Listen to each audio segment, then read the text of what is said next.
Армысыздар, менің есімім Әйгерім Батырхан, каналыма қош келдіңіздер. Бүгінгі шығарылым қыз-келіншектерге арналады. Себебі онда мен өзімнің жеке тәжірибеммен бөлісемін.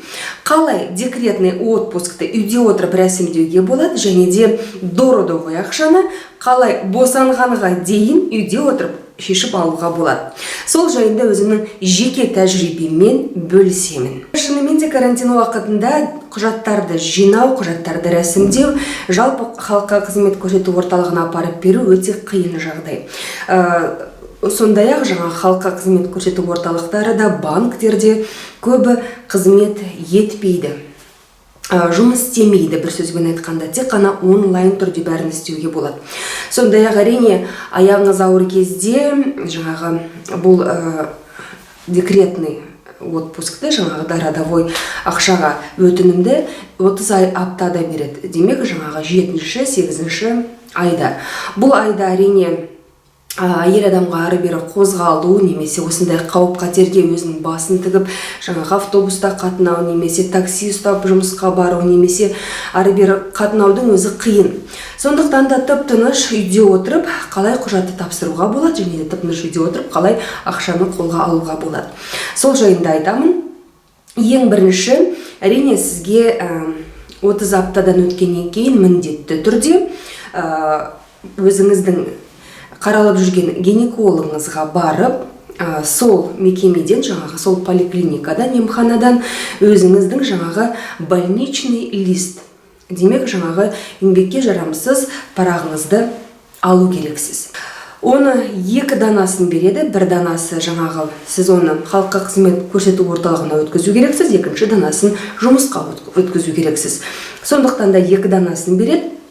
Ең бастысы сізге керегі сол больничный лист.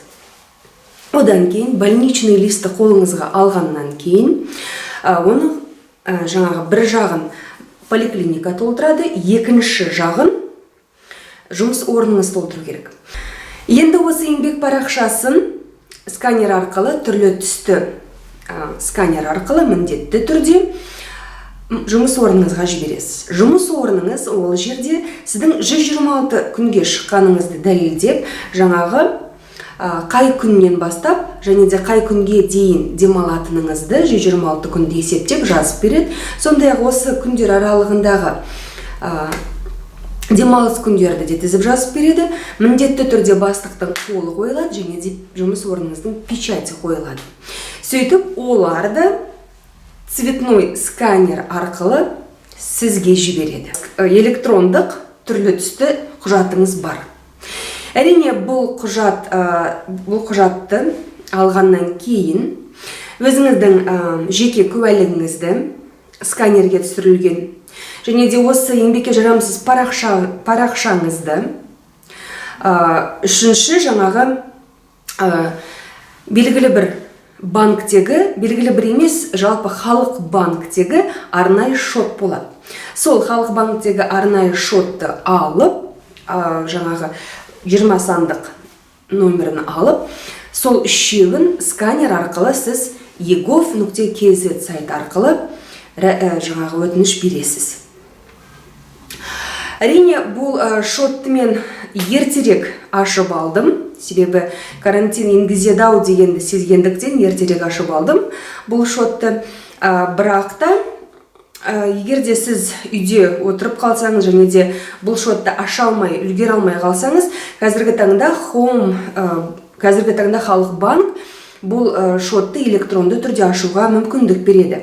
Сондықтан да сіз ол шотты электронды түрде аша аласыз. Арнайы шот болады. Бұл арнайы шот, міндетті түрде арнайы шот деп ашу керек, себебі ол ақшаңызға ешқандай банк, немесе ешқандай салық органдары сіздің ол шоттағы ақшаңызға тиісе алмайды. Болашақта да керек болады, себебі сіз после родовой дегенді де осы шотқа түсіреді, және де баланың күтіміне 1 жасқа толғанша ай сайынғы төлемді де осы шотқа түсіріп отырады. Сондықтан да бұл шот сізге бәрібір де керек, бұл карточка керек. Сондықтан да сіз осы шотты бәрібір де рәсімдеу керексіз. Электронды түрде, онлайн түрде білмедім, рәсімдеуге бола ма жоқ па, бірақ менің ойымша қазіргі таңда карантин уақытында бәрі болады. Міне, осы үш документті сіз egov.kz сайтына кіресіз, өзіңіздің ЭЦП кілтіңізбен ішіне кіресіз жеке кабинетіңізге. Қараңыздар, бірінші, фамилияңыз бен атыңыз жазылған жердегі сілтемені басасыз. Ол жерден электронный обращение дегенді таңдайсыз. Кейін заказать услугу онлайнды басасыз. Одан кейін создать, ознакомлено. Міне мына жерге енді жеке мәліметтеріңізді жазасыз.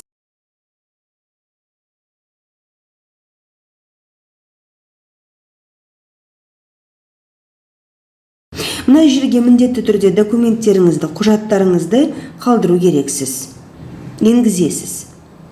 Болды, одан кейін отправитті басасыз.